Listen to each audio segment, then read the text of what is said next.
একবার হযরত উমর রাদিয়াল্লাহু তাআলা আনহু মদিনার এক রাস্তা দিয়ে হেঁটে যাচ্ছিলেন। এমন সময় তিনি শুনতে পেলেন এক যুবক দোয়া করছেন, হে আল্লাহ রব্বুল আলামিন, আপনি আমার আর আমার মায়ের মাঝে উত্তমভাবে ফয়সালা করে দিন। হে আল্লাহ রব্বুল আলামিন, আপনি আমার মায়ের বিচার করুন। ওমর রাদিয়াল্লাহু তাআলা আনহু যুবকটির এই দোয়া করতে শুনে তাকে বললেন, হে যুবক, তুমি কেন তোমার মায়ের বিরুদ্ধে আল্লাহ রব্বুল আলামিনের কাছে দোয়া করছো? তখন সেই যুবকটি বলল, হে আমিরুল মুমিনিন, আমার মা আমাকে 10 মাস 10 দিন গর্ভে ধারণ করেছেন এবং আমাকে পরিপূর্ণ 2 বছর দুধ পান করিয়েছেন। এরপর যখন আমি বড় হলাম এবং ভালো মন্দের পার্থক্য করতে শিখলাম, তখন সে আমাকে তাড়িয়ে দিল এবং সে বলতে লাগলো সে নাকি আমাকে চিনে না। তখন হযরত উমর রাদিয়াল্লাহু তাআলা আনহু সেই যুবককে বলল, তুমি তোমার মাকে নিয়ে আমার বিচারালয়ে আসো, আমি তোমার ও তোমার মায়ের বিচার করব। এরপর সেই যুবকের মা তার সঙ্গে তার 4 বোন এবং 40 জন সাক্ষী নিয়ে হযরত উমর রাদিয়াল্লাহু তাআলা আনহুর দরবারে উপস্থিত হলো।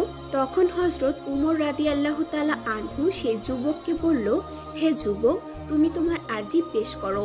তখন সেই যুবকটি বলল, হে আমিরুল মুমিনিন, আল্লাহর কসম করে বলছি, এই মহিলাটি আমার মা। সে আমাকে 10 মাস 10 দিন গর্ভে ধারণ করেছেন এবং পরিপূর্ণ 2 বছর আমাকে দুধ পান করিয়েছেন। এরপর যখন আমি বড় হলাম এবং ভালো মন্দ চিনতে শিখলাম, সে আমাকে দূরে তাড়িয়ে দিল এবং সে বলতে লাগলো সে নাকি আমাকে চিনে না। আপনি এর বিচার করুন। হযরত উমর রাদিয়াল্লাহু তাআলা আনহু তখন সেই মহিলাকে লক্ষ্য করে বললেন, হে আল্লাহর বান্দি, এই যুবক কি বলছে? তুমি কেন তাকে ছেলে বলে স্বীকার করতে চাও না? তখন সেই মহিলা বলল, হে আমিরুল মুমিনিন, ওই আল্লাহর কসম, যিনি আসমান ও জমিন সকল কিছুর মালিক, যার ইশারা ছাড়া পৃথিবীতে একটি পাতাও নড়ে না এবং যার হুকুমে পৃথিবী আসমান জমিন সবকিছুই পরিচালিত হয়, তার কসম দিয়ে আমি বলছি, আমি যুবককে চিনি না এবং আমি তাকে কোনোদিন গর্ভধারণ করিনি এবং দুধও পান করাইনি। সে একজন মিথ্যাবাদী, মিথ্যা এক দাবিদার। সে চায় আমার সম্প্রদায়ের চোখে আমাকে লাঞ্ছিত করতে। আমি কোনোদিন বিবাহ করিনি, তাহলে কোথা থেকে আমার সন্তান হবে? তখন হযরত উমর রাদিয়াল্লাহু তাআলা আনহু সেই মহিলাকে বললেন, তোমার কথার পক্ষে কি তোমার কাছে কোনো সাক্ষী আছে? সেই মহিলা বলল, হ্যাঁ, অবশ্যই সাক্ষী আছে, যারা আমার পক্ষের সাক্ষী। এরপর 40 জন লোক এগিয়ে আসলো এবং তারা সাক্ষ্য দিয়ে বলল, এই যুবকটি মিথ্যা কথা বলছে। সে চায় এই মহিলাকে তার সম্প্রদায়ের চোখে কলঙ্কিত করতে। এই মহিলাটি কুরাইশ সম্প্রদায়ের এমন এক মহিলা যে কোনোদিন বিবাহ করেননি, তাহলে তার সন্তান হবে কিভাবে? তখন হযরত উমর রাদিয়াল্লাহু তাআলা আনহু তার সৈন্যদেরকে নির্দেশ দিলেন, তোমরা যুবকের হাত পা বেঁধে তাকে বন্দী করে রাখো, যতক্ষণ না আমার তার ব্যাপারে এবং সাক্ষীদের ব্যাপারে জিজ্ঞাসা করে নিতে পারি। যদি ন্যায়পরায়ণ প্রমাণিত হয় সে, তাহলে তাকে মিথ্যার উপর প্রয়োগ করতে হবে। এরপর সেই যুবকের হাত পা বেঁধে তাকে কারাগারের দিকে নিয়ে যেতে লাগলো। প্রতিমধ্যে তাদের সঙ্গে হযরত আলী রাদিয়াল্লাহু তাআলা আনহুর দেখা হয়ে গেল এবং সেই যুবকটি চিৎকার করে হযরত আলী রাদিয়াল্লাহু তাআলা আনহুকে ডাক দিয়ে বলল, হে আলী রাদিয়াল্লাহু তাআলা আনহু, আমি একজন অত্যাচারিত যুবক। আমিরুল মুমিনিন হযরত উমর রাদিয়াল্লাহু তাআলা আনহু আমাকে কয়েদখানায় বন্দী করার নির্দেশ দিয়েছেন। হে শেরে খোদা আলী, আপনি ন্যায়ের পক্ষে থেকে আমাকে রক্ষা করুন। তখন হযরত আলী রাদিয়াল্লাহু তাআলা আনহু সৈন্যদেরকে নির্দেশ দিলেন, তোমরা তাকে আবার ওমরের বিচারালয়ে নিয়ে যাও। সেনারা হযরত আলী রাদিয়াল্লাহু তাআলা আনহুর নির্দেশ পেয়ে আবার যুবকটিকে হযরত উমর রাদিয়াল্লাহু তাআলা আনহুর বিচার কার্যে ফিরিয়ে নিয়ে আসলো। হযরত উমর রাদিয়াল্লাহু তাআলা আনহু তখন সৈন্যদেরকে বললেন, আমি তোমাদেরকে নির্দেশ দিলাম তোমরা তাকে কয়েদখানায় বন্দী করো, কিন্তু তোমরা তাকে ফিরিয়ে আনলে কেন? তারা বলল, হে আমিরুল মুমিনিন, শেরে খোদা হযরত আলী রাদিয়াল্লাহু তাআলা আনহু আমাদেরকে ফিরিয়ে আনার নির্দেশ দিয়েছেন, আর আপনি তো আমাদের বলে দিয়েছেন তোমরা কখনো আলীর বিরোধিতা করো না এবং সর্ব অবস্থায় তার আনুগত্য করবে। তাই আমরা তার কথা মতো যুবকটিকে আবার ফিরিয়ে নিয়ে এসেছি। ইতিমধ্যে হযরত আলী রাদিয়াল্লাহু তাআলা আনহু আগমন করলেন। আলী রাদিয়াল্লাহু তাআলা আনহু আসার পরে যুবকটি আবার তার বয়ান পেশ করলো এবং যুবকের মাও তার বয়ান পেশ করলো। অতঃপর হযরত আলী রাদিয়াল্লাহু তাআলা আনহু আমিরুল মুমিনিন ওমর রাদিয়াল্লাহু তাআলা আনহুকে বললেন, আমি তাদের মাঝে ফয়সালা করে দিব, ব্যাপারটি আপনি আমার উপর শরবত করুন। তখন হযরত উমর রাদিয়াল্লাহু তাআলা আনহু বলেন, সুবহানাল্লাহ, আল্লাহর নবী সাল্লাল্লাহু আলাইহি সাল্লাম বলেছেন, তোমাদের মধ্যে সবচাইতে জ্ঞানী আলী ইবনে আবু তালিব। তুমি যদি পারো তাহলে আমি অত্যন্ত খুশি হব। তখন হযরত আলী রাদিয়াল্লাহু তাআলা আনহু সেই মহিলাটিকে বললেন, হে আল্লাহর বান্দি, তোমার কি কোনো সাক্ষী আছে? সেই মহিলা বলল, অবশ্যই আমার সাক্ষী আছে। এই যে 40 জন লোক দেখছেন তারাই আমার সাক্ষী। অতঃপর সেই 40 জন লোক পূর্বের ন্যায় হযরত আলী রাদিয়াল্লাহু তাআলা আনহুর কাছে একই রকমের সাক্ষী প্রদান করলো। তখন হযরত আলী রাদিয়াল্লাহু তাআলা আনহু বললেন, আল্লাহর কসম করে আমি বলছি, তোমাদের মাঝে আমি এমন একটা ফয়সালা করব যে ফয়সালায় আল্লাহ রাব্বুল আলামিন সন্তুষ্ট থাকবেন এবং দুনিয়ার মানুষও সন্তুষ্ট থাকবে। এরপর হযরত আলী রাদিয়াল্লাহু তাআলা আনহু সেই মহিলাকে জিজ্ঞাসা করলেন, তোমার কি কোনো অভিভাবক আছে? সেই মহিলা বলল, এই যে আমার 4 বোন। এরপর হযরত আলী রাদিয়াল্লাহু তাআলা আনহু তার বোনদেরকে লক্ষ্য করে বললেন, তোমরা কি তোমাদের এবং তোমার বোনের ব্যাপারে আমাকে অভিভাবক বলে স্বীকার করো? তারা বলল, হে শেরে খোদা, অবশ্যই আমরা আপনাকে অভিভাবক বলে স্বীকার করি।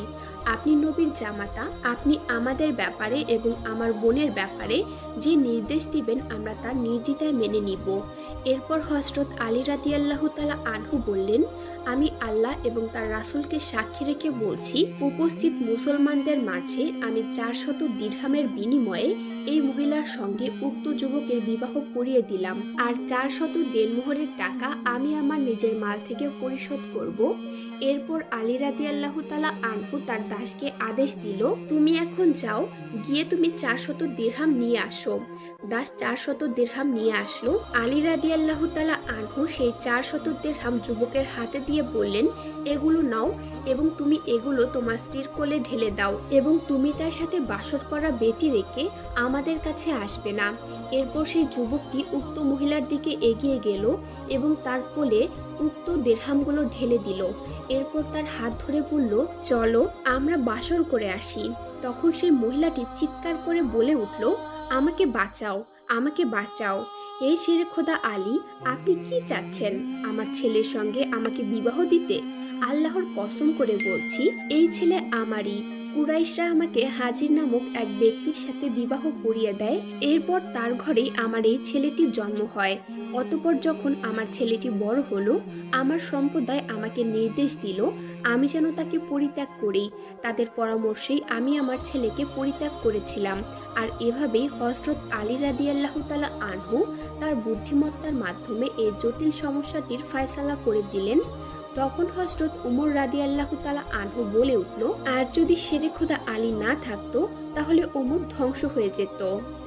একদা হযরত উমর রাদিয়াল্লাহু তাআলা আনহু মদিনার মরু প্রান্তে দাঁড়িয়ে 2 চোখের পানি ছেড়ে দিলেন। তার সাথে থাকা সাহাবীরা জিজ্ঞাসা করলেন, হে আমিরুল মুমিনিন, আপনি কাঁদছেন কেন?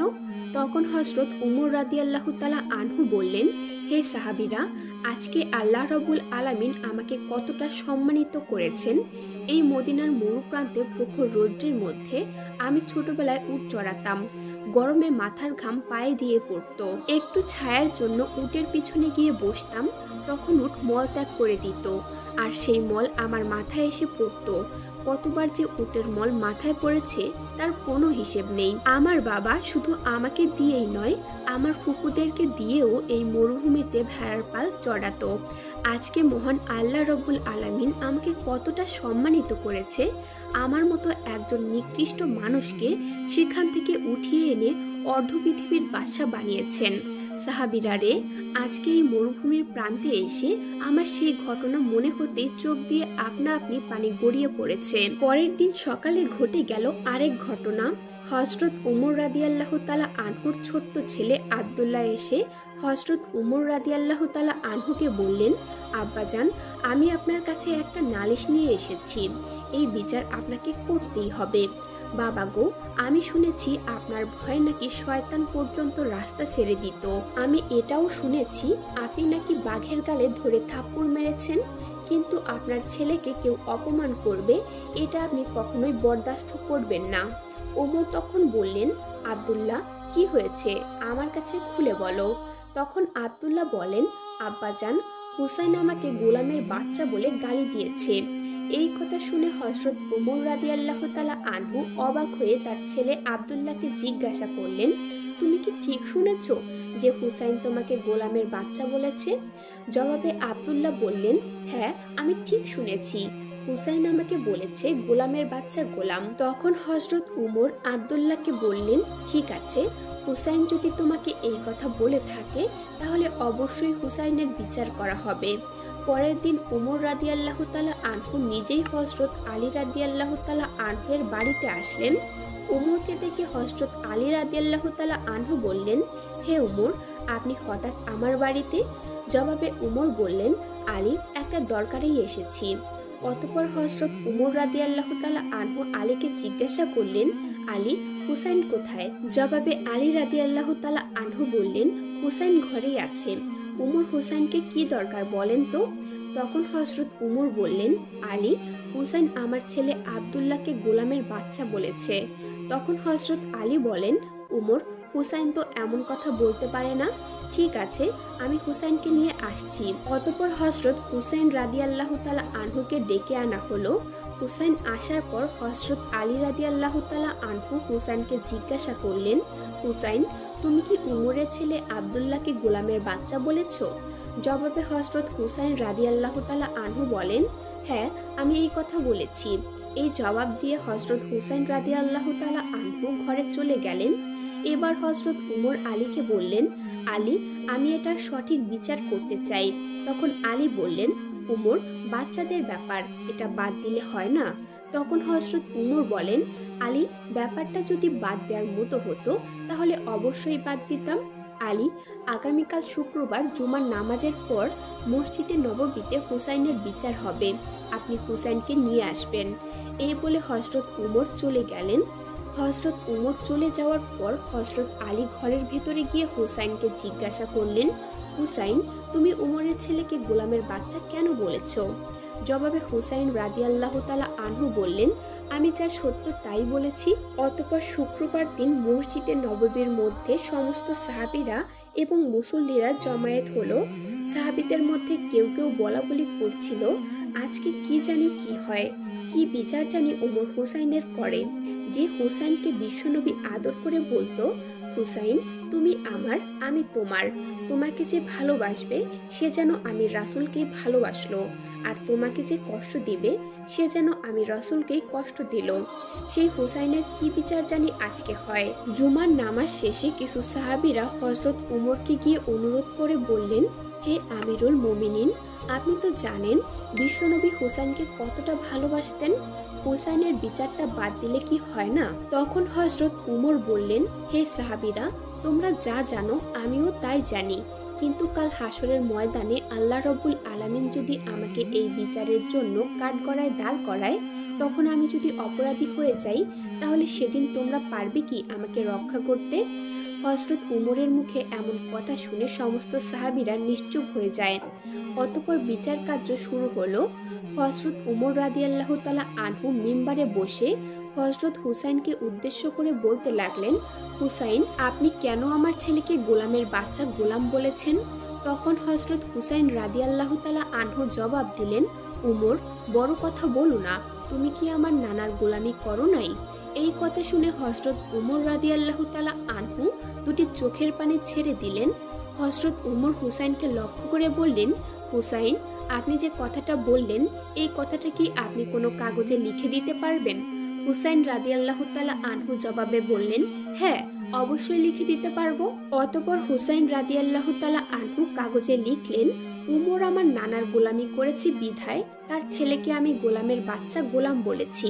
এরপর হযরত উমর কাগজের টুকরাটি হাতে নিয়ে একটি চিৎকার দিয়ে বললেন, হে মসজিদের নববীর মুসল্লিরা, ও আমার নবীর আদরের সাহাবীরা, আজ থেকে আমি ওমরের আর কোনো ভয় নেই।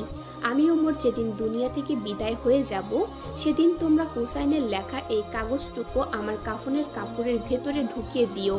কাল হাসরের ময়দানে যখন বিচার কার্য শুরু হবে, তখন আমি ওমরের কোনো ইবাদত বন্দিগি যদি আল্লাহর দরবারে কবুল না হয়, আর সেদিন যদি আমি বিপদে পড়ে যাই, তাহলে আমি আমার আল্লাহকে হুসাইনের লেখা এই কাগজটুকু তুলে ধরে বলবো, আল্লাহ, হুসাইন বলেছে আমি তোমার বন্ধুর গোলামি করেছি, এই জন্য হলেও আজকে তুমি আমাকে ক্ষমা করে দাও। সুবাহান আল্লাহ, সুবাহান আল্লাহ। অতঃপর মসজিদে নববীর সকল মুসল্লিরা একসাথে নারায়ে তাকবীর দিয়ে উঠলেন।